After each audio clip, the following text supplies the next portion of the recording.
passionate about Cleveland sports. He's going in! Touchdown! Browns, Indians, Cavs, the Big Ten, and more. Cleveland is a city of champions once again!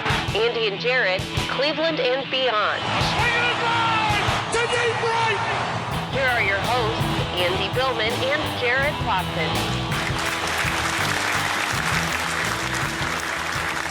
And we are live on Facebook and YouTube. Hello and welcome, Andy and Jarid, Cleveland and beyond. He's Andy Billman. I'm Jarid Watson, and this podcast is brought to you by Waiting for Next Year. Check them out, original Cleveland sports reporting at waitingfornextyear.com. Well, Odell Beckham Jr. tells the Wall Street Journal that he feels like the 2020 season shouldn't happen, only to later find out. Mary Kay Cabot says, she reports that he's not opting out or anything like that. We're going to go ahead and discuss the confusion here with that coming up. Also, David Njoku announced on Twitter that he's back and does not want to be traded. Weird how that happened. I have my opinions. Andy has his. I think we're on the same wavelength with this one.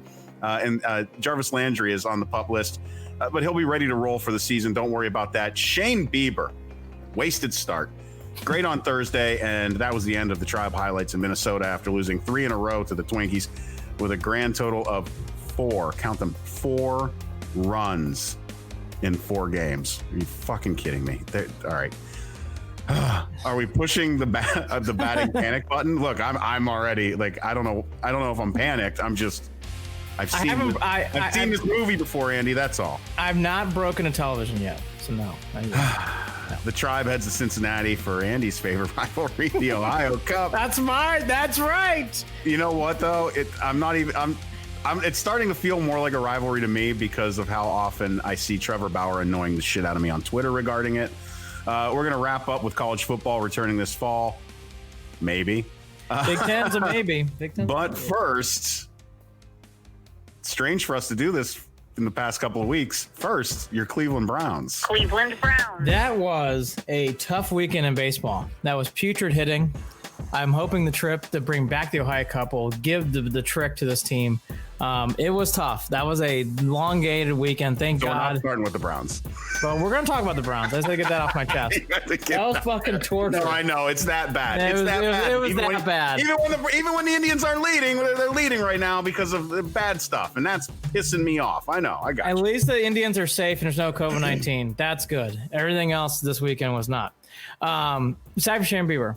Usually, leading off to the Browns, usually in the past, I've defended OBJ. I've been trying to be supportive of him. I do think a lot in the past stories, he's been misread, mislabeled, misconstrued about what he's trying to do on and off the field. This is one of the few times I'm going to be probably on the opposite side of Beckham here. The article that came out today in the Wall Street Journal, he talks about, it was actually just a simple article about how's your life, Odell Beckham in 2020. It was short. Sweet, very short, not in depth, just a short interview back and forth with a reporter. And in the middle, she asked a simple question. Hey, what do you think about so many words. What do you think about the season coming back?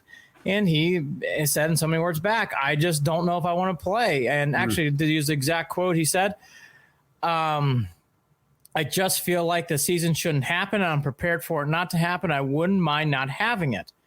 Later, after that article came out, that came out this morning on Monday, August 3rd. Later in the day, Mary Kay Cabot came back and said, I've heard from sources he is definitely not opting out. He's coming back for the Browns this year. Here's my whole thing on this. I've been trying to be supportive of him. Again, I think at times he does get picked on. I think too many times people really do not treat him fairly. However, in this case here, I don't think he said what he should have said in this article. It brings attention to himself. He says something like this before he even gets into Berea. If you feel that way, if you get into the Berea, I'm fine with it. If you feel that way and you're going to opt out, I'm fine with it. Meaning like there's an opt-out plan. He's not going to make as much money, but he can opt out. And I'd be fine with that if he wants to opt out. I just think with everything that's going on, Jarid, and everything I've been seeing, this is the first time why I'm not understanding why he did this article unless he wants to bring attention to himself. Other than that, I'm not understanding it. I don't get it. I don't think it came off well at all. I don't think it's that deep. That's where I come from on this. I don't think it's that deep. I don't think it's a big deal. I almost think it's throwaway. We know that he said this prior to J.C. Tretter. Now it puts the Players Association and it puts J.C. Tretter possibly in a weird spot because of the timing of when the article comes out. But it's not, the agreement that the players signed and that Tretter has been touting wasn't done when he made these comments, first of all. Second of all, it felt very the whole article felt throwaway, to be honest. It didn't even seem. The only reason it was printed was because it was Odell Beckham Jr. There was nothing to it. There was no storyline. There was nothing. It was kind of like a checking in on a friend, 600 words. I don't even know how many words the article was. It was not anything. It was not long. In-depth, nothing. It was not long. So, did he put his foot in his mouth a little bit? Sure, maybe timing wise, yeah. But again, I just don't think it's that deep. I don't think it's that deep. He's going to be there. Now, here, granted, I'll say this. Cleveland media is going to grab onto it. I get it. All of us, we are too, grabbing onto it. He said these words. We're all going to go with it. We're all going to talk about it. Mary Kay quickly came out and said, look, he's not opting out for the season. He's going to stick around. He wants to play. Now, when he saw all the safety protocols and everything that have been put in line and put in place, he's not worked up about it. But I don't think at this time in this country, with this situation, this panic, that we can really be upset with anyone who flip-flops or waffles or changes their mind or expresses doubts about anything, because I haven't seen anything that has given me any feeling of warm and fuzzies or certainty. I don't give a shit I don't care if you sanitize. None of it is gonna take away the fact that there is still inherent risk no matter what, right? So there's gonna be players that are going to be nervous about dealing with this. And if he said that, he's probably saying what a lot of players are thinking. I'm sorry, he is. Now, I think that the worst part, the hardest part to deal with is maybe the comments that he made regarding the owners not caring about the players. That, I think, probably is a more important statement than the statement about not worrying about whether, not caring if the season goes or not. I think that's a bigger statement in the long run, in the long term of things. But we also know that has been a long-standing dispute between players and ownership anyways. All that said, though, I'm over it. I read it. It didn't seem that big of a deal to me. That's where I stand, Andy. No big deal. I'm on the opposite with this one. He is Odell Beckham. When you say things like that, it's going to garner a lot of attention. Sure. It also puts the Browns in a no-win situation because the Browns can't comment on it. I think it's unfair for them to question it, and it puts a weird vibe into the team. It doesn't feel good, and at the same time, I don't think he should have said that pre-Berea. If he says that post-Berea or during Berea, I get it. But to say something like that when your teammate is J.C. Treader, who worked really hard as the NFLPA to come up with a deal, to come up with something, and he comes out with an article 3 or 4 days before this article comes out saying, hey, here's why I'm happy. And he's been very guarded about the year. But he's actually excited coming out with an article talking about how much things have progressed forward. Jared, it's just one of those things where I don't know if I understand him saying what he said in that article in that time without him experiencing what's going to be happening in Berea first. Now, all that to be said, you're right. Everybody has a right to waffle. Everybody has a right to do all the stuff. But in this case with him, he needs to start taking moments where he goes, hey, why don't you take in everything that's going on first and then coming out with your thoughts? Because he does that and he did that. And Jared, it takes all the attention onto him. And the Browns can't say anything. Can't say anything. They don't have to. No, Jared puts a weird vibe on the team. I mean, maybe a little. No, it's always this way. It's always the Browns can't get off to a clean start. And this is just a little weird thing again. And again, I don't understand why he said that when he did. I don't get it. Why do this? Because he's feeling it. That's what he's feeling. Well, I don't think the timing was good at all on him. Doesn't feel good. I mean, it's not up to it. I mean, it's not up to us how it feels is how it, whatever. It's how he's feeling. I mean, I just don't think it's that big of a deal. I don't think it's that big of a deal. How about this? I probably would agree with you there with some people in the building. However, with a new coach and everything that's going on, the Browns need as much, which they've been doing a great job of keeping things internalized and keeping things in that inner circle. This is the first thing that nothing contributed outside of Beckham, where he's throwing stuff out there. It takes attention away from the season. But part of that attention away is just for the fact that he is who he is, and he can't even avoid that. Yes, right? he can. He doesn't have to say things like that. Okay, he doesn't have to say things like that, but really, that to me was a quick phone call answer. He answered it. Maybe he thought he shouldn't have said it afterwards. That's all and fair. we also know this too, Andy. That's all fair. You knew what you were getting. And Well, I'll be honest, if this is what true. we have overblown so many things that Odell Beckham Jr. has done over the years that it's almost like, what are we like? It's not that big of a deal. It's just, I don't know. It just doesn't. I think it's a bigger deal than you think, but I don't think it should be. Well, Jared, when you read something like that, it's like, again, it's the first time with the Beckham thing where I read, I was like, because then he comes, like, if he stayed there, I get that. Like, if he was staying in that direction, now that's a different story. He comes out with that, it immediately comes back with, hey, I'm retracting it I was 2 weeks too soon. Now that I'm in Berea, I get that. And that's the thing with Beckham that maybe I just have not been observing as much. He does this a lot where he says something, it's like, oh, man, I didn't mean that. I'm sorry. Here's what I'm really meaning. This is the third or fourth time he's kind of had some retractions. Well, I mean, hey, again, he is who he is. He's a guy. He's a guy who wants to be the best wide receiver. You can tell he's got some. Well, and I don't know whether there's probably going to be people who don't agree with me on this. I think he might have some insecurity issues. We know that he's had, he's spoken up about, feeling kind of depressed about how he's dealt with dealing with the media in New York. We know that there's some other things going on there that, you know what, I guess maybe why I'm not beating him up so badly is because I've talked into a microphone for the past 15 years, 16, 17, 18 years, 20 years, actually, of my life, maybe longer. I've put my foot in my mouth we all a have. handful of times over the past however many decades that I've been doing this. Right. I think if at worst, that's maybe what Odell did. And I can't lose my mind over it. If this were someone else, I'm trying to think of someone else on the team that would say something like this. Would we feel any differently? Would it have gotten the attention? Would it have, do you know what I mean?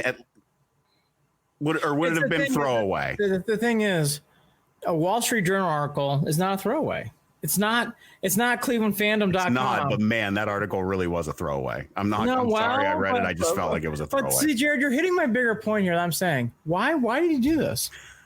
He can't help himself. Well, Jared, I think this time it's weird. I think you're right on some levels, but I think internally for the Browns, this is a hard, impossible situation. If you want to talk about because if you're the Browns, hey, it's COVID-19 world. I totally get his insecurities. Hey, it's COVID-19. I totally get why he's wondering, hey, what's going on in the season. But the way that statement came off, I'm sure there's others who have reached out to me who've been in the league. One person in particular who was in an organization for two different teams said it would make me wonder how much he wants to play. And this year in COVID-19, that's a totally understandable thing. But that's what that gave off to me too. It's like, well, does he really want to play? And now that he says I don't know. It just came. I mean, Andy, this is a guy who wakes up, the guy is working out every single day. I'm not worried about whether he wants to play. I mean, the guy is putting in the work. No, he does. I just on his own. I mean, and it takes motivation to want to do that on your own. It really, Jared, I was on your plane. I was on your plane with Beckham. I was on that plane. Today's the first time I'm saying, why did you do that? I just don't understand the positiveness or why this is good for the Browns 2026. Oh, I'm not saying it's good. I'm not saying it's good for it. But I'm not at saying, all. I don't think it's good for Beckham. So I don't understand why he did this. This is the first thing he's done. I'm like, I don't understand why he did this. I don't understand. It's a throwaway article. Well, I'm with you on that. And it's like neither of us understand it. No, I don't understand it. And it brings up questions. It's like in the past articles explaining the Giants, explaining other things. He wore shoes because he had some things on he wanted to do on the field. Other times he's bringing on conversations, the Tom Brady thing, which was weird, but okay, we put up with it. This is the first time he's done something where I'm like, unless it's intention seeking, I don't understand why he did it. Well, I'm sure we'll find out on Instagram tomorrow. Sure we will. And again, I'm still in the Beckham camp. Absolutely. However, this is the first time where I'm like, I can't explain this. I'm not going to explain it. I thought it came off bad. I thought this did not come off well. I can understand if the Browns organization is a little irked by it. It's a tough pill. I think I'm just sitting here thinking there's so much to deal with right now in the world. There's so much worse. There's so much that, and he's not out there. He's not breaking protocol. He's not out there running around causing trouble.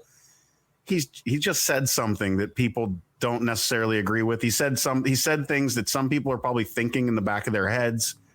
And, whether he should have said it or not, great. I know that most would probably debate, no, he shouldn't have said it because of the timing but at the same time, at the end of the day, oops, clean it up if you can. Talk to Jason. As long as him and Treader are okay, you know what I mean? Like, I think that if that relationship, I don't even know what that relationship would even be, to be honest with you. By the way, that's another question. Right? Like, I don't know. I don't know. So time will tell. Like everything else with this fucking team, time will tell. Time will tell. I'll leave it here. All Jared saying is not crazy to me. However, this is the first time with Beckham. I don't see any positives. I don't see any positives with this. If you're putting it in that box of seeing a positive, I'm with you. I don't see a positive either, but I don't necessarily even the negative. I'm not sweating it. I'm just not. I just hope this does not, and I don't think it will, but I just, here's my last thought.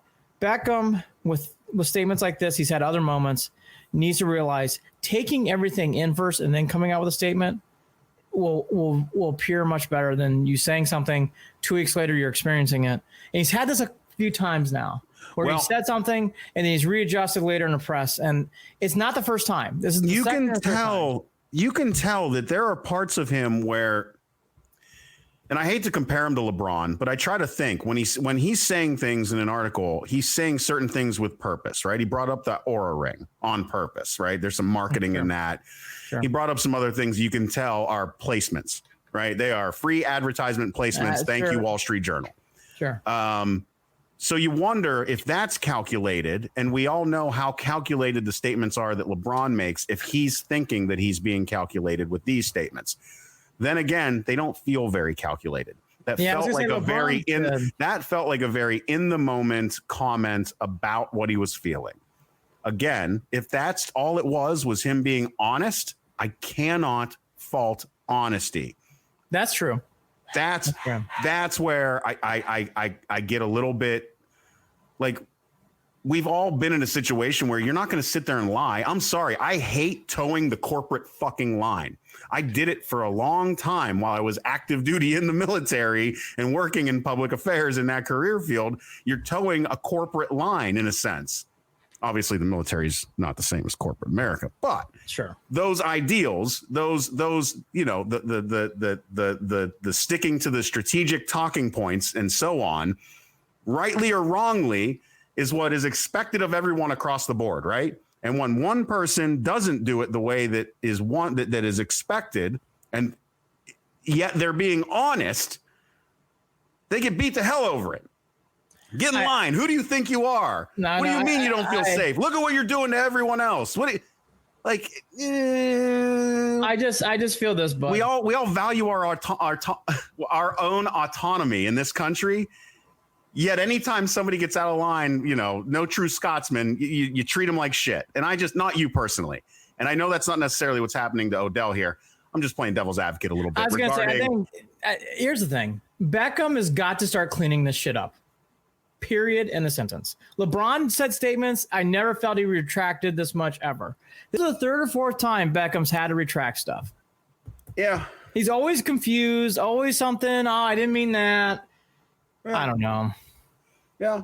Well, there's more there to it. I mean, again, Odell's not LeBron. Again, no, he's not. I didn't mean to make that a comparison when I brought up that, but I was just trying to analyze a little bit more the statements, the purpose. It wasn't this statement though is a lot bigger than just him. It's about a whole thing that's going around, and it's hard on the Browns too. I actually have sympathy for them because there's a lot that's going on there too that they're trying to get ready for the season on, and they're trying to get ready. It's something they've never dealt with either. And I'm not saying he did that to inflict tension on the Browns. I don't think he did. But it comes off that way, especially with someone in the building like J.C. Treader, who worked on this NFLPA agreement, came to everything, says a kumbaya type of message last week, and you get this. It's just weird. Cool. Then you know what you do. Then you know what you do as a team. Then you know what you do as a coach and as a team. You grab you pretend. What do we call it now? You imaginary hug, whatever it is. You put your arm around the guy. Oh, that's all true. And you say, look, I get it. I get that you're feeling a little bit apprehensive about the season. I get that you don't feel safe. We all feel that same way. But do us a favor. Let's talk to each other a little bit. Let's not make this a me to the media and bypass everyone. If you want to do that, but that takes real leadership. And I do think Stefanski has that ability. And Andrew Berry. That takes people without ego to be able to swallow their own pride and not come out him all pissed off like they're going to teach him a lesson. Right? You got to come in there and you got to put your arm around him and go, hey, we're family here. Well, by the way, and I don't know how you were treated in New York, but listen, we're going to take care of you. And if you don't feel safe, let's talk about it. By the way, I agree with you there. That's the whole look. Now moving forward, that's what I'm sure they will. I think they will. Stefanski comes off very much like this. Again, last thing, and I'll get off this horse. This is the first time I felt someone with Beckham where I'm not understanding the ending message outside of attention. Yep. Understandable. Because again, and that'd be my only advice to him. I do think he's a good person. I still want him on this team. But articles like this, take in everything that comes in first and then spit it out.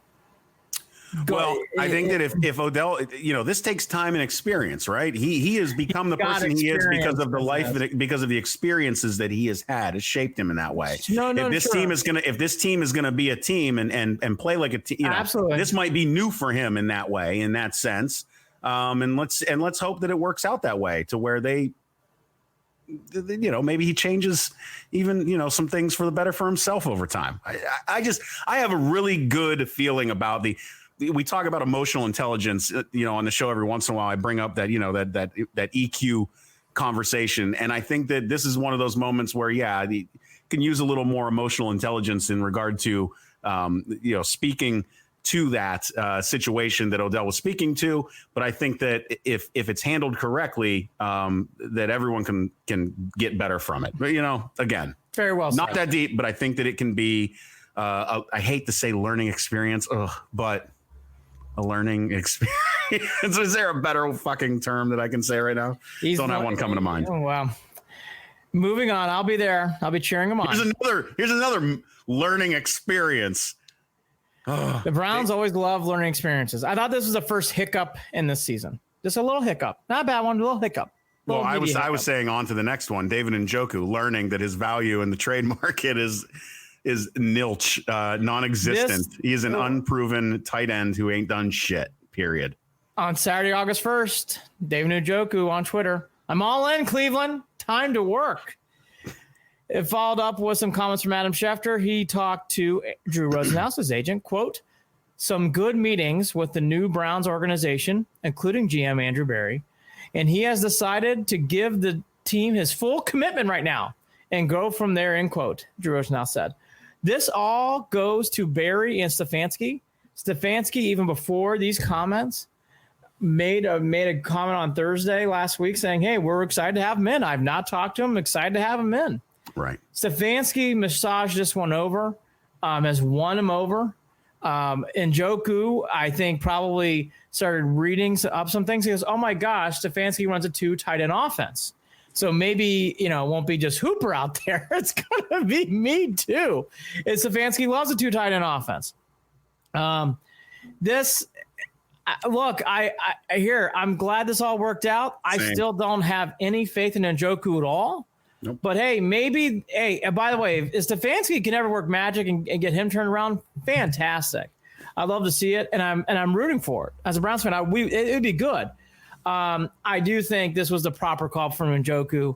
He really should stick to this phrase, I'm all in on Cleveland, time to go to work. because that will reward him, I think, on and off the field. And let's see it now. Let's see it. And yeah, so here we go. I feel like I'm giving Njoku a little bit of a break here too.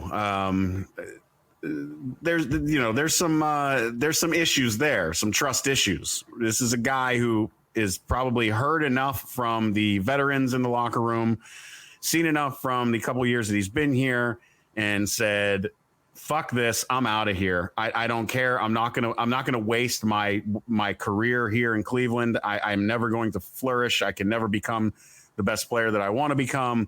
Get me the hell out of here.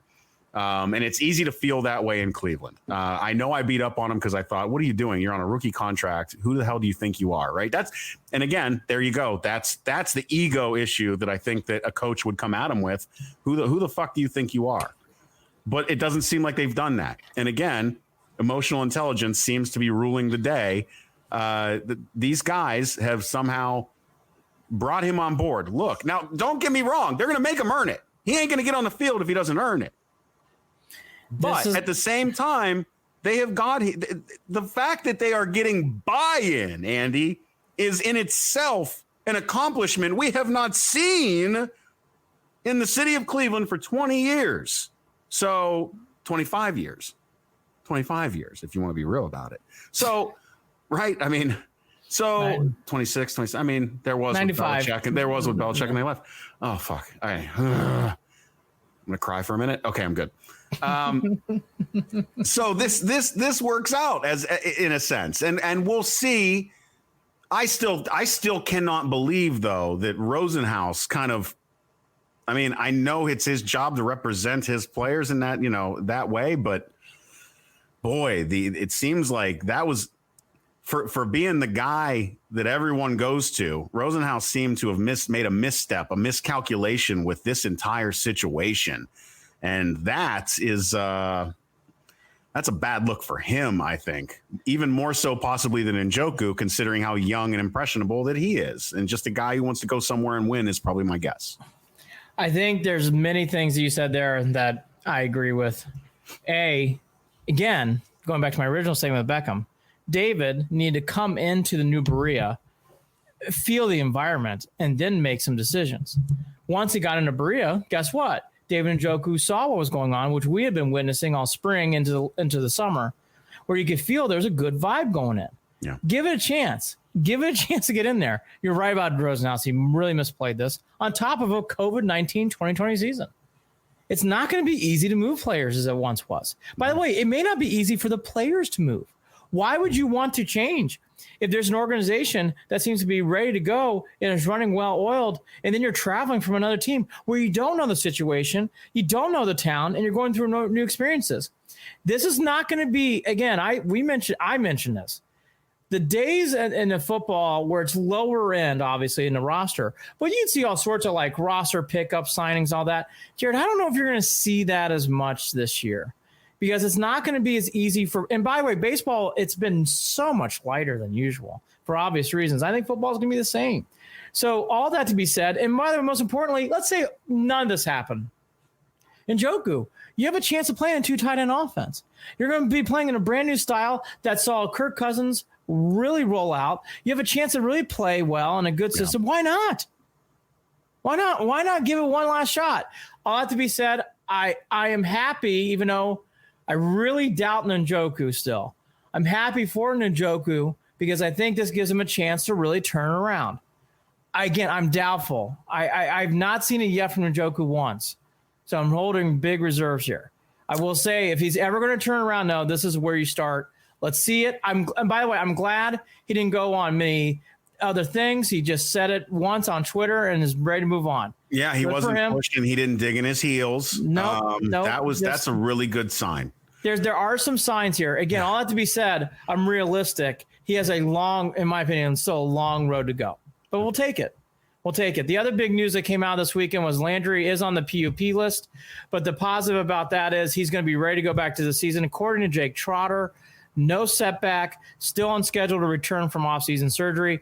Browns conducting physicals this weekend, which was this past weekend. Today's Monday the 3rd, so that was on the 1st and 2nd. For veterans who passed 3 rounds of COVID testing last week, Landry has said he'd be hoping and expecting to get cleared sometime during training camp before the start of the season. So everything's on track. He is on the PUP list, but it's not PUP delayed. It's PUP on track. Yeah, none of that worries me whatsoever. No, it doesn't even worry me if he doesn't walk out onto the field until game one, because I'm not worried about his focus. I'm not worried about how much of a connection he's going to have with Baker. They've already established that, and that's the one that they've been able to maintain over time here.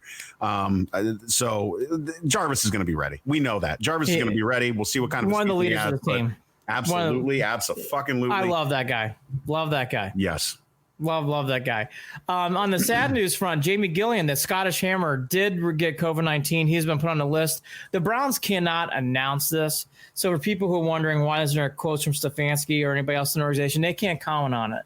So you're not going to really see anything more than just, he's out. You're not going to hear anybody confirm that he has it. So if you're looking for those kind of quotes or those kind of statements, you're not going to see it from him or Hilliard or Moffitt or anybody else in the Browns this year. Right. Who might contract this. So the bigger question is, you hope Jamie Gillian's okay.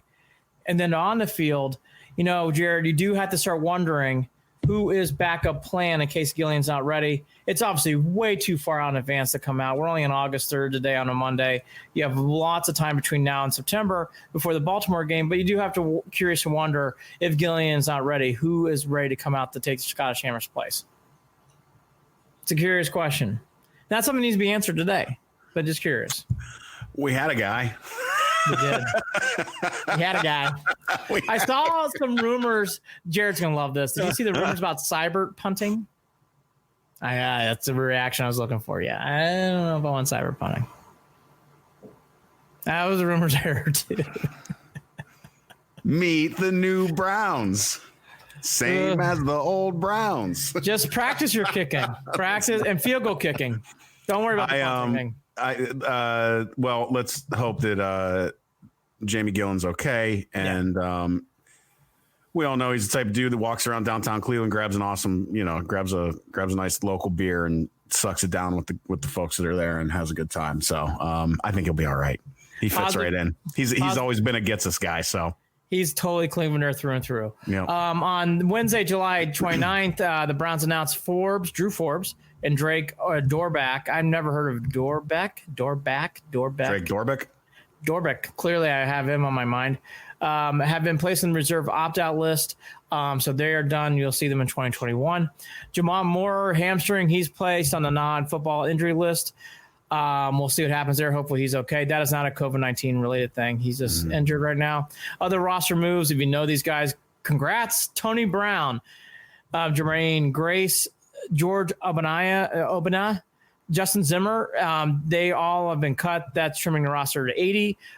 It's interesting. The Browns are already trimming the roster down when it could still be more beefed up, but that is what it is. Stefanski spoke to the press on Thursday.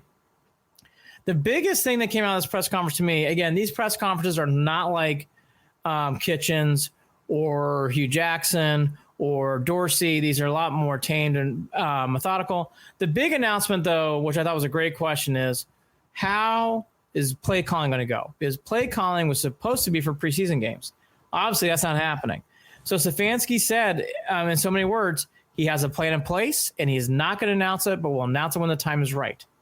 So, the question that we've talked about here on the show, and we'll bring it up real quickly, so is it Van Bellen Stefanski? I mean, my gut reaction to something like that is I think it's Stefanski now. I've mentioned this on this program. I am done trying to guess who the fuck should call plays. I just want to win games. The only thing I'll say in this kind of season with all these questions and everything going on and seeing how large of a staff Stefanski has, I think we're going in a direction of Stefanski's going to be calling plays. I'd be kind of actually surprised if Van Pelt gets the nod. Well, we didn't bring Stefanski in here because, I mean, you know what? He's here partly because of his offense. I mean, that's. I know where you're going. Yeah. We've seen some backfiredness from this. We have. The only thing I'll say is this team feels more prepared, and he has a very large staff. So because of that, it makes you feel like Stefanski has a better overall feel for what's going to happen. So because of that, I'm okay with this. I'm not in love with it, but I'm okay with it. And honestly, I don't know if they have a choice because there's no games, no preseason games. Sorry. Well, I'm with you in the fact that I don't give a shit when. I don't care. I don't fucking care. Yep. I don't care if When the fucking if Jarvis Landry's calling plays. I mean, Yeah. I probably would care a little bit about That'd be interesting, though. as That'd be long as interesting. yeah, but as long as it'd be very interesting. As long as they're winning. As long Yeah, who air raid. We got an air raid offense. That's what I'm curious about. Have Air we raid? done any bubble screens? No blocking properly. Bubble screens? Yeah. Plays behind the line of scrimmage. All plays begin behind the line of scrimmage.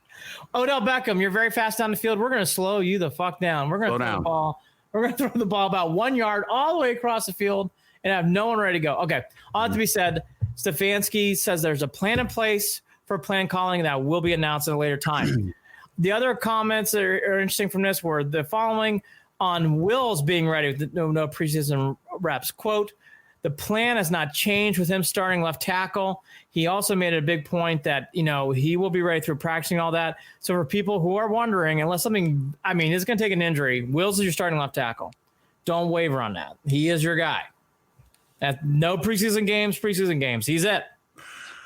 And that's dicey. Wild, isn't it? That's wild. Dicey. We do not know what's going to happen. It's dangerous. It is scary. Baker is going to have to be wide awake. And hopefully Wills knows what's on his plate. There's always a thinness on every team. There's no question. It's left tackle, Wills or bust. There is no plan B or C, D. Oh, man. Folks, this is the only thing on this team. I do not see a backup plan. Yep. It's either Wills or we're fucked. Yep. There is no, because the next thing you're going to start seeing is like, well, we're going to move Jack Coughlin's a left tackle. You're going to start hearing all sorts of weird shit. That's all right. I mean, we've been fucked. We've been fucked long enough. So punting and left tackle. Those are the only two positions that seem a little thin. We don't have to punt. That's the thing. Don't punt. Don't worry about it. Don't punt. Don't worry about it. Fourth and 10, your own 10, go for it. We're not one. No one's going to care. Fuck it. We will never complain about that kind of call. No, go for it. Every time. All the time. It's like a video game. I thought I could score twice before the end of the half. While the Arizona Cardinals are marching down the field, I'm going to turn my back to the field to communicate to my offense about what has been going on wrong. By the way, I will do that throughout multiple games throughout the year because I have no idea what's going on behind me. The other big thing that he talked about was, and his big phrase throughout is abundance of caution. The Browns talk like a very new team because a new coach is usually like, we're going to try to move fast. We're going to try to do a lot in a short amount of time. Here's Stefanski. Slow ramp up. We will not do too much too fast. And then, basically alluding to make sure we are to stay safe. Stefanski is really saying less is more, which I actually think is the proper call here because there are no preseason games. This is a COVID-19 year. It will be interesting to see because that is usually not the remarks you hear from a new head coach or any head coach. We're doing a lot. We're getting a lot done. You won't even believe, man, we're chopping bread over here. We're slicing and dicing over here. You don't even know how much we're getting done. The Browns is, hey, we are slow ramping this up. We are going to be ready to go, but we are not going too fast. It's interesting, Jared. You never hear that, coach. Never. When have you ever heard we're going to slow this shit down? It's interesting. I kind of like it. Can't believe I'm saying that. I kind of like it. I don't know what to think. I don't know. I just have a good warm and fuzzy. I do too. About the overarching themes, overarching, tone that I'm hearing out of Bria, out of this coaching staff, out of players for the most part. By the way, I had something else earlier today. Speaking, don't no more Wall Street Journal articles. But let me ask you this: why the Wall Street fucking Journal? By the way. Anyway. Oh, but I had to fucking pay for that today. But anyways, I paid for it. I bought it. I'm happy. I'm canceling in 12 weeks. Thank you. I'm happy. I love it. You can take advantage of some good stuff. I might have copied that article is not one of them. I'm not trying to beat up on who. I didn't even read who wrote the article. I think it was I'm not beating up on that person, but it just did not feel like. Anyways, we relived it. Listen, it was more or less like, look at me. I talked to Odell, my buddy. I bet I can write a better article out of what my buddy talked to Odell about at that bar in Vegas. If anybody's curious to wonder if he likes coffee, he kind of likes coffee. That was one of the main talking points. He sold T-shirts and donated money, and he's going to sell more. That T-shirts. was cool. That was cool. And the coffee one was the other one that stuck out to me. He kind of likes coffee. Yeah, he kind of likes coffee, but not really. And it doesn't really do what he thinks it's going to do. It doesn't like get him going. And Call of Duty is the best video game ever.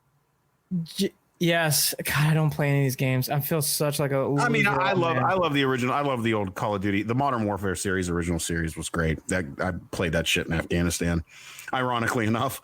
I play in our downtime in the middle of a war. We like to play war games. That's amazing. That's pretty interesting. Yeah. I'm a poker, rummy. I play a lot of poker. Euchre. I play this new game called 21 online. Blackjack, craps, spades, hearts, play them all. You ever play there's a game with dice. What's that dice game we play? Yahtzee? Farkle. I've heard of Farkle. Yeah, you just bust it's actually popular in New England. I played it once at a Super Bowl party. I like Farkle. I like Farkle a lot. Farkle could be fun. Yeah. JC Treader gave a great article.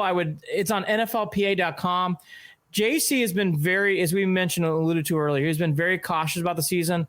I thought he did a great job explaining what, and the article was titled, Why We Want to Play. I thought it really well explained what he was trying to do, about how they're excited going to the season, the pillars of why they got here, about why they want to play. I thought it really was great because of this reason. JC had been pushing the brakes, shouting out concerns I thought were very appropriate about why this season's happening.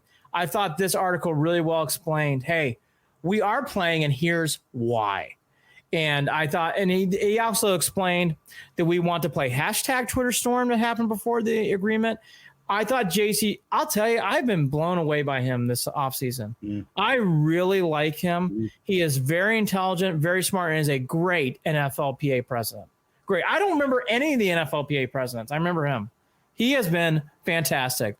Take the time, read the article. That I came off really good. There's a bunch of new stuff going on in the Browns, inside the Browns locker room. You can read about all that. I thought we might go into it, but you can just simply take the fact that they were able to get the NFL and the owners to drop the fucking preseason games as evidence enough that he's doing a hell of a job. No, and by the way, and put in protocols. This is the basketball too, to a point. But I thought the NFLPA more. Everyone understood and reasons why they were moving forward. Even in basketball, there's a little bit, you hear Kyrie Irving and some other players, and there's players that are dropping out too for the NFL, but you're not hearing questioning about what's going on now. In baseball, oh my gosh, questions daily. Well, MLBPA, take notes, which is strange because I did not really expect to say that about the NFL. And not because of the Players Association necessarily, but because the NFL is usually loves to drag not only their heels, but their knuckles, regarding stuff like this, very reactionary. This is very proactive of the NFL. And JC Treader, I think, gets a lot of credit for that. And, of course, everyone else behind the scenes working with them to try to get this stuff going and do it in a safe way. Treader, we're not in those rooms, you and I aren't, but from afar, it looks like he's doing a great job. Yeah. Last Browns note, Chris Hubbard did a great thing. He has partnered with the youth development organization 4-H to help teenagers struggling with mental health in the coronavirus pandemic. I thought this was a great thing. Hubbard's been very outspoken about the mental health on this. I think this deserves a nod. The Browns, for a lot of years on and off the field, have just been through so much sludge and so much negativity. The JC Treaders, even though I love Beckham still, I wasn't in love with that article, but I still love him. Yeah. But the Chris Hubbards and all the, Landry's been doing a lot on the community. My God, Myles Garrett's been doing a lot in the community. There's a lot more of this team to what Jared alluded to 10 minutes ago, where you feel very good about the season, and people like Chris Hubbard too are doing it. The mental health aspect of this, I give him so much kudos. The Browns are tackling this from every level at times. I just want to give him a shout out. I'm a big mental health proponent, and I thought that was so cool for Mr. Hubbard. All to be said, There's nothing really goes on in the field till next week, so it's going to be more testing and hearing things coming out. All the testing's done, I should say. I'm sorry. So more things ramping up. But as you heard Stefanski said, I don't think there's going to be a lot of Browns news because they are taking it slow going into basically next week. starting on the 10th and really on the 12th, they start really going on the field. So nothing for another good 7 to 9 days. All to be said, there is another team in Cleveland who's playing. If you consider that with their bats, let's talk about our Cleveland Indians. Cleveland Indians. Well, I just have to say, I have been so into baseball, and then the Twin Series happened. And I am usually never one to complain about this. Friday, Saturday, and Sunday were painful games. Hard to watch. I mean, Hard to watch. Falling asleep, drifting. Look, it's obvious. This team has got a serious offensive funk. And it is, yes, early, 10 games in, but let's just read off some of these stats. They're really bringing in focus here. 1 run in 21 innings, 2 runs in 33 innings, 4 runs in 49 innings. That was provided by Fox Sports Ohio last night. 4 hitters are above 200 right now. 4, Jared, 4. J-Ram, Hernandez, who those two are batting well. They're at 333 and 303. Hernandez has had a really good season. Zimmer's 250. Lindor's at 225. Folks, that's it. That's it. You have 4 guys who are batting above 200. The Tribe is 29th in slugging. They are 24th in home runs. Oh, and by the way, the Marlins and Cardinals have just as many home runs as the Indians do. The Marlins have 5. The Indians have 6. The Marlins have only played 3 games. The Cardinals have 6. They haven't played a game in 4 or 5 days. This team's offensive stuff, I mean, I can go on and on and on. I will say the outfield in this DH position is where I would start on this. Mercado's concerning. He's only batting 80. Domingo Santana's done nothing. He's had a couple good at-bats against the Royals, and that's about it. And Reyes, I mean, he had a great spring, but my gosh, nothing's carried over. Jared, I mean, I'll toss it to you. This better be short-lived, Andy. Otherwise, this season is going to disappear really quickly, and that'll be that. At least that's, maybe that's the blessing behind it all. Is it'll be a shortened season, and we won't have to be put through the pain of it. But here's the fucking deal, Andy. We asked this question: where are these issues coming from? I mean, these are not bats that should be doing this poorly. These are not bats that don't have the experience or should not be putting up better numbers. That outfield, I thought we had it figured out. I was wrong. I was wrong. I was wrong about that. Isn't that unfucking believable? Who had Zimmer on their bingo card being the best outfield hitter? I mean, by the way, by far. We didn't even think he was going to make the roster, possibly. By the way, he is by far the best hitter. He's not in the lineup tonight. By the way, Greg Allen's in there. Greg, you need to get a hit. You have got to start hitting. He's batting 9th. He has got to get a hit tonight. I don't understand. Is it a Twins issue? Well, part of it is the Twins, but Jared, we've seen this on Tito Francona teams. This is one of those early season funks. They can't do it, though. We don't have it. And by the way, let's stomp this out right now. I don't want to hear any more bullshit about the fucking cold and this team can't hit. This is a thing that's been going on for this club for too damn long, and here we are again. The only thing that's good about this is the Tribe. Cold. Oh my God! I mean, the Tribe has been 5-5. I don't know how they're 5-5. I know how they're pitching. I'm sorry, because their pitching puts out the same fucking numbers that you just read statistically regarding us. Regarding the offense, 1 run, 21 innings, 2 runs, 33. I mean, that's very in line with the way that the pitching staff is done. Now, granted, Clevenger's had his issues, and there have been some rough times there. But let's get to him real quick. Clevenger is a good pitcher who is not in his zone. Nope. And he is way too cocky. I mean, some of the stuff I saw, I'm way too cocky. He needs to stop that shit. I mean. He going on Twitter and getting on a Twitter fest with Bauer before the game. By the way, Bauer's not even pitching against us, so all that was for naught. Good. Gets in his Twitter battle with him, saying shit, which is fine. I mean, whatever. But then you get bashed like that. And by the way, I'll give him credit. He made it through as long as he did. He actually pitched almost 100 pitches, so he survived through it. He did survive it, but man, but it was an uphill battle after that first inning, Andy. He's off. I mean, he even said it after the game. He's off. Going back to control. It looks like he can't place the ball whatsoever. And by the way, I want to go back to the hitting now for real quick, and we'll get to the positive pitching. But let's go to hitting again. Yeah. How in the hell is Mike Freeman batting 5th? Is that where we're at? When I saw that lineup come out on Sunday, I was like, Mike Freeman's batting 5th? Is that where we're reaching right now? Mike Freeman? Jared, I mean, I'm hearing these straws. Well, Naquin's coming back. It's like, oh my God. Oh, don't listen. Go. I'm tired of that. Here we go. Naquin's been coming back for 3 years now, by the way, Andy. Again, nothing against the guy. I know where Jared's getting from. I agree with what Jared's alluding to on this. Is Grady Sizemore coming back too? Well, right. By the way, it was his birthday the other day. Happy birthday. Fellow Leo to Leo. But look, all that to be said, I just, by the way, Grady's Ladies. That was one of the biggest, funnest. Grady's Ladies. That was fun. Better than the Brohio squad. By the way, I have a picture of Nick Swisher. He's a nice guy. I like Brohio. I know, Nick. I think he got beat up a little bit more than he needed to. Yeah. I like him. Anyways, back to Naquin's not going to save this, okay? Like, this is like, I heard Jensen Lewis say this on the post game on Sunday, and I'm going to allude to it. And this is the biggest thing to me. And it's so obvious. Too much individualizing. And yes, in baseball, we know that happens because it's a batter and a pitcher. But let's get this more into a team. Lindor, J-Ram, Santana, Carlos Santana. Someone needs to be, hey, we got this. It's okay.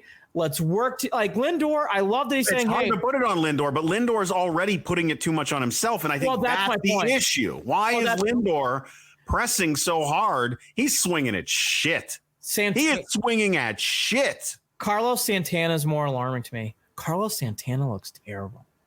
Jared, he looks terrible. He's flipping the bat on Sunday. He's so lost.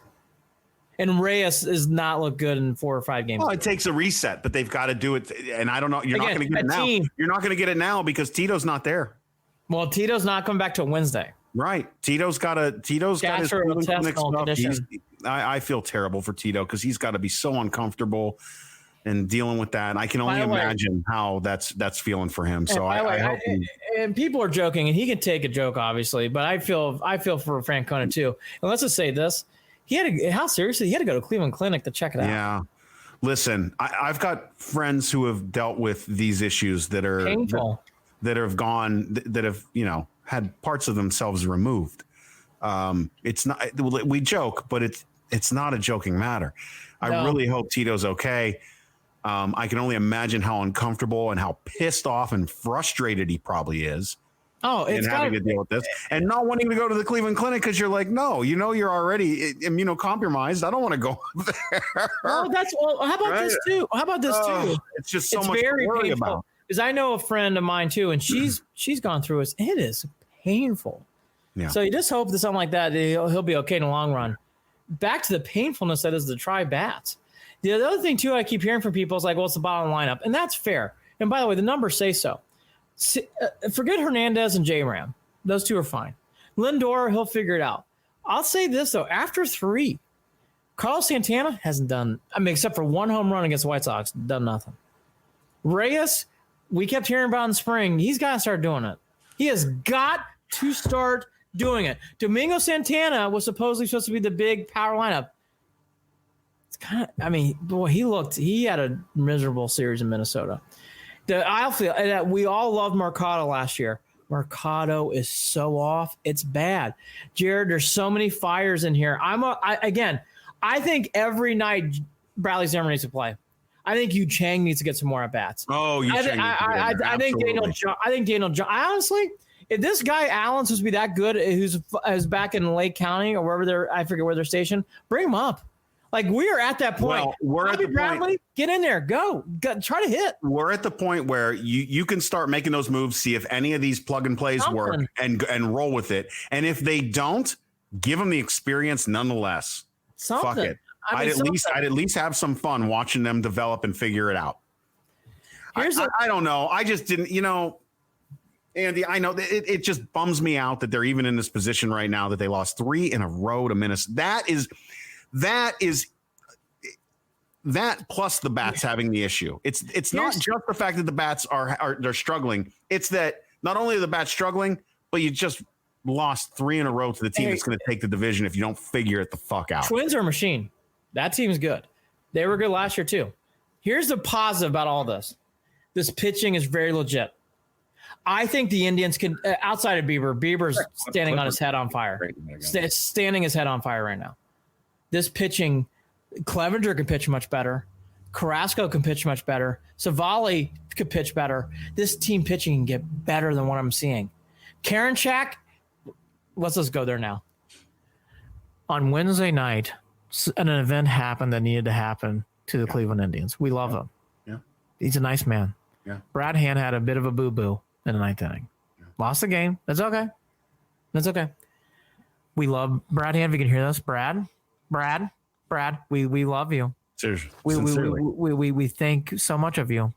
It is time to let Wild Thing Part 2, James Karinchak, get the ball tonight. We appreciate everything you've done. You're going to enjoy the sixth inning. You're going to talk to Oliver Perez. He loves the sixth inning. Simber, all these guys. It is time to put Karinchak in the ninth. Less pressure in the sixth. You'll love it. You'll love it. You'll love it, the sixth inning.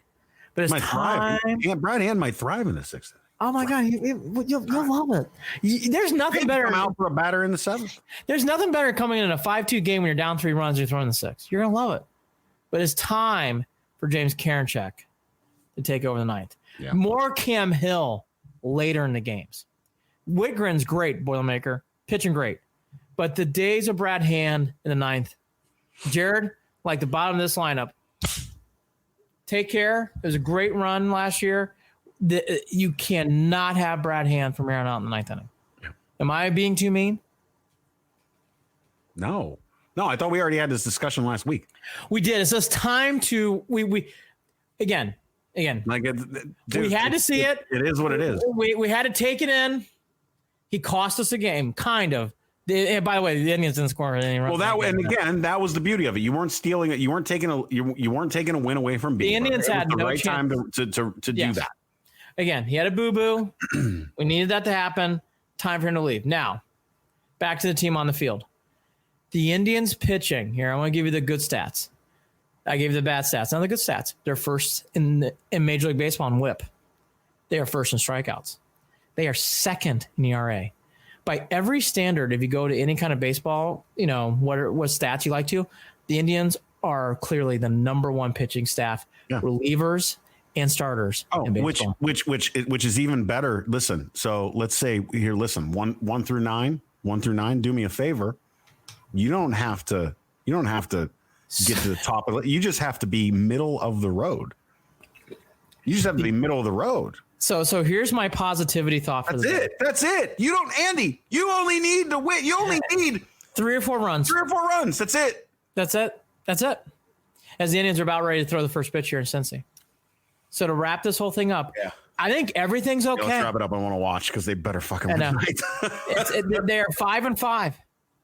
Everything's okay though. Yeah. But am I pushing the panic button on hitting? My fingers are on the button. It's on the button. It's there. It's there too for me. It's on the button, I've impressed. But Shane Bieber, she is fantastic. Please back on the mound tonight. Let's see what happens next time we do this podcast, because I get the feeling the pitching is gonna ride this team all year. And I mean, I will say this: oh my God, the hitting can't get any fucking worse. Which is good. It's good. It can't get any worse. We've seen the low. We've seen the low. It can't last for weeks. Oh, it can't last. Jared. It might last for weeks. Jared. It feels like it might last for weeks, Andy. Jared, I love watching Indians. I was so into it. Saturday was fine. On Sunday, no. I was definitely having one of those moments on Sunday where I was like, hard to watch. I was definitely having moments on Sunday where I'm like, oh fuck, what's going on in the game? Because the Indians kept striking out. Insane. It's insane. All right. Tribe this week got the Reds, 2 at home. They start off in Cincy, then 2 at home, and then they go to the South Side for 3, and we'll see what happens there. By the way, the Chi Sox, Anderson out, and the Chi Sox, number 1 team in hitting in baseball, Chicago White Sox. Keep that in mind. Hey, you brought up Tigers not playing tonight. I was looking at my phone for a second there. Did you Cardinals and Tigers are canceled. It's a Cardinals thing. They're having a Miami Marlins breakout. There's a couple articles that mentioned that some of the Cardinals Marlins have been rumored to be out of bars in Atlanta, and the stories that are coming out in St. Louis are that the Cardinals have been seen. Some of the Cardinals were seen at a casino before the outbreak happened. St. Cardinal. Whether those stories are true or not will be up to the people who want to dive down those roads. But there's a lot of stories coming out about the Cardinals being seen at a casino before the outbreak. I seen it. They were there. I didn't see it. I'm sure somebody did, though. So, well, shit. Let's talk about another group of adults, young adults, who are more likely to be seen at the fucking bars, and that's college football players. Andy, I'm sorry. I'm going to say it again before we even get into this. College football, if it happens, it's going to be a shit show. There's no way that this is able to that anyone's going to be able to pull this off. Period. So here's the latest. Zero confidence. Zero. None. The Big Ten has not made a decision yet. They've even warned universities that they may not still play. But the Big Ten is going to come to a decision. They have to this week, so they're going to come to a decision this week. The ACC, my Irish, are going to be playing in the league this year. NBC contract going into the ACC pool of money. So the ACC will be having 10 games this year. They tried to play cross-conference games, but the SEC, who came out their announcement last Thursday, said no, there will be no. So no Georgia Tech, no Florida State, no South Carolina Clemson. All those games will not be happening because the SEC said nope. They're going to be playing a 10-game conference schedule only that won't start until the 26th. So the SEC's on. The Big 12 is meeting tonight, Monday, the 3rd of August, to determine what they're going to do. No announcement yet. They've had all sorts of rumors going out there about what they're going to do. And then the Pac-12 said we are going to play, but the players, which I thought was one of the best things I've seen, were really united. These are different schools. These are unplayed student athletes uniting together with the hashtag We Are United, talking about things that they want to see change before they get onto the field. And it's a great article. It's on the Players Tribune. I would suggest reading it. And the Pac-12, really well-organized, well-mission statement by these student athletes. Kudos. Cheers. Great job. I'm going to back these students all fucking day. I don't want any of them to get sick. We just had, and I apologize because I don't have the name in front of me and I need to pull this up, but I know I saw the article. There is a Major League Baseball player who has recovered from COVID but has heart issues now due to COVID and will not play the rest of the season. Yeah. Shit is real. Yep. And it affects young people. I'm sorry. I'm tired of hearing that it doesn't. It does. Well, that's been proven. And so, Andy, I just don't. You can come out with all the things that you want changed and all this and that and great and play, within conference only. And Andy, it just does not. These campuses are already having trouble keeping outbreaks from spreading. Within frats and sororities, they're going to force it. They're going to try to force it because there's so much fucking money involved. Well, there's so much fucking money involved. Well, they're going forward. I mean, I got to be honest. The biggest thing that I heard from reporters, multiple, was some student athletes who was also reporting how badly they want to play. Of course they do. They're kids. Of course. I would want to play too, though, Andy. That doesn't mean that they should. No, it's Jared, easy. It's easy to convince a young, dumb kid to go out on a football field and play football. I'm sorry. It is. Look, I think this is, I hear what you're saying. These are adults. It's impossible. Adults should be making better decisions for that. These are adults. I gotcha. But listen, the brain doesn't fully develop until you're 24, 25 years old. Well, again, I'm sorry, Andy. Again, look, I think it's a terrible idea. I think this is go and fucking do it. I think it's a terrible idea. I think these games should be played in spring too. I think it'd make a lot more sense. All that to be said. So the ACC's all in. Notre Dame's playing. SEC's all in starting on 26th. Pac-10, boy, talk about how dated I am. Pac-12 is in, except for the players, so they're going to have to figure that out. The Big 12 doesn't know what they're going to do. They're going to decide tonight on Monday the 3rd. And the Big Ten, who was the first one to say no more non-conference games in 2020, has been the last conference to decide. And there's a lot of rumors coming out that they're still unsure if they're going to go forward or not. Can you imagine a football season where there's no Buckeyes, no Wolverines, no Michigan State, no Purdue, my Boilermakers, and there'll be all these other conferences playing? That would be really weird. Yeah, I can imagine it. I can. It's in play. I can. And I'll be honest with you. It's in play. I will have no problem with looking around. Well, I will have a problem with it because it's sad that these are just the decisions that are being made. Yeah, it's going to be interesting that happens. I don't understand, Andy, why it would be so hard to bump this to the spring. I agree. I what Jared's saying, and then and then all your money is just in purgatory until you play in the spring. Here's my last comment. Fucking sighted. I thought that there was a bowl committee member person who spoke out about this today, and I sat to myself and I'm like, they still think there's going to be all these bowl games this year. That is fascinating, and they do. I think college football is going to ramp up. I will say this again, though. There is still a lot to figure out here. Even with just keeping it in conference, if they're going to do that. Yeah. Which I agree, Jared. I think they should be playing in the spring. I think it'd be best for everyone. But okay, they're not. All right. But if they go for all these teams do, and then they play bowl season, oh my God. Wow. These kids play in the spring, they rest up for the summer, and then they play again in the fall. I guarantee they're young enough.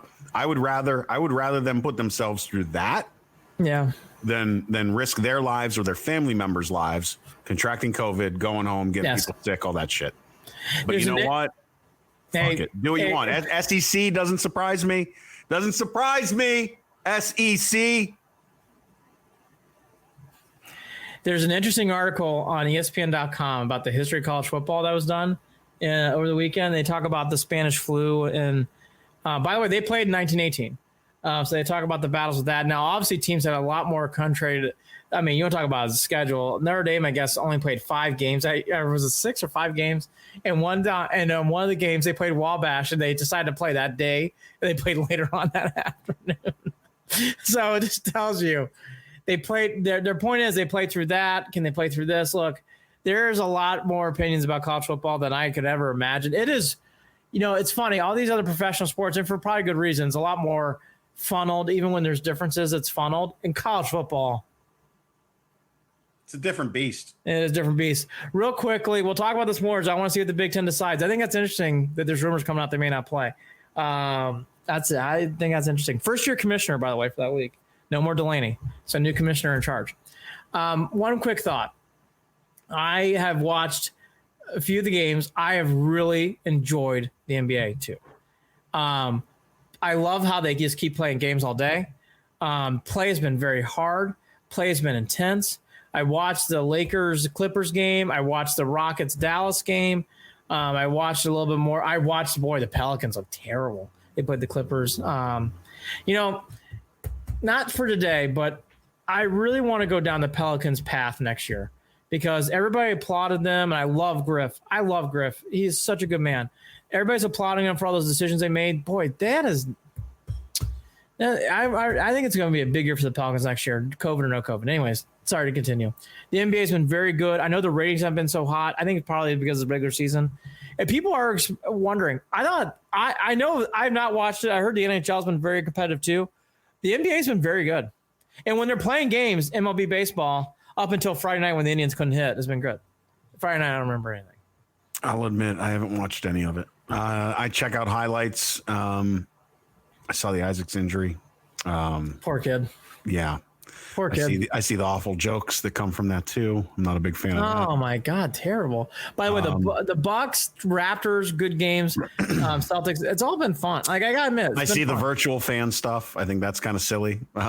That's weird. I mean, I don't hate it. I think it's hilarious. It's I think it's on brand for NBA though. How about baseball having fans in the stands in Fox games and the fans stand up? It's like a video. Those bad. I think I missed some of those. I don't think I saw that. It's What a strange fucking world we live in. But Andy, I will watch playoff basketball more than likely. I just don't have any investment right now. By the way, I have no investment. See, there you go. This is my last point. I just want to, and I'm done with the NBA. Zeph enjoyed it.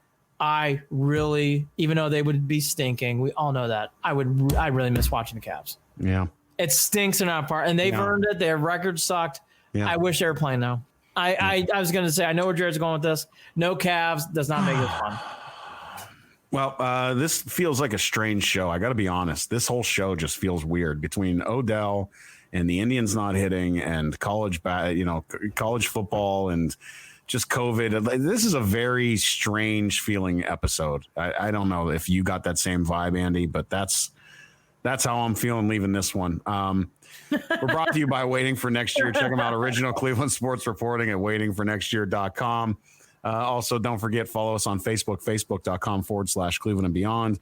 On Twitter at CLE and Beyond, at CLE and Beyond. And you can email us at andyandjared@gmail.com, andyandjared@gmail.com. Got to drive all the way over to Cleveland to take my wife to a little birthday celebration, socially distanced, outside eating. Very strange to be up there. It was kind of a rainy on and off weekend for folks who are in Cleveland and understand that.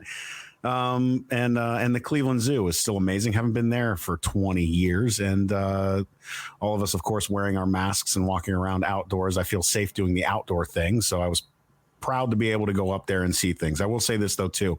I didn't realize how devastated some of these businesses have been due to the riots. The protests that had turned into riots, and even Heinen's is still not open. That threw me through a loop because we usually go up there and grab a bunch of groceries and throw them in our hotel room, and we weren't able to do that this time around. So really, I just got all of these businesses in my mind and thinking about getting everything back on track for Cleveland. Not only do they have COVID to deal with, but the social unrest that came from a lot of pent up issues that have not been handled in the correct way over time, and we understand that. And I even talked to some folks who weren't even necessarily mad that work in the businesses that are going, this was avoidable, and it was avoidable if,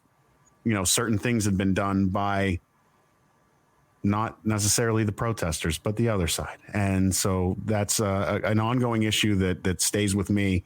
And it broke my heart to see Cleveland kind of beat up like that this weekend, but I know it'll be all right. I know everything will be okay. I just couldn't believe, because I didn't realize it got that bad downtown Cleveland, and I guess it did. Cleveland will get itself back, as we all know, and we'll be there with brooms and everything else to help clean up. And it is sad to see that, though. Yeah. It is sad to see that. Took me off. I mean, it was weeks. I mean, it was a while ago, and I hadn't been up there in obviously in a long time, so. It surprised me. It surprised me. It was another reminder of, this still isn't done, and this still isn't over. And you're right. It's not. And I hear you, and I'm still listening. Rain delay in Cincy, so we did not break up anything. What a surprise. The way the Indians are going, they probably need a rain delay, rain out. So all that to be said, let's see if the Indians can get this hitting. I mean, again, I think you've seen the low. I mean, if we're going to go lower, holy shit. I mean, we've had, Saturday, 2 infield hits. Amazing. So all that to be said, I think the Indians can only go up from here. The pitching's fantastic. I still love OBJ. I didn't think the article was a good idea, but I still love him.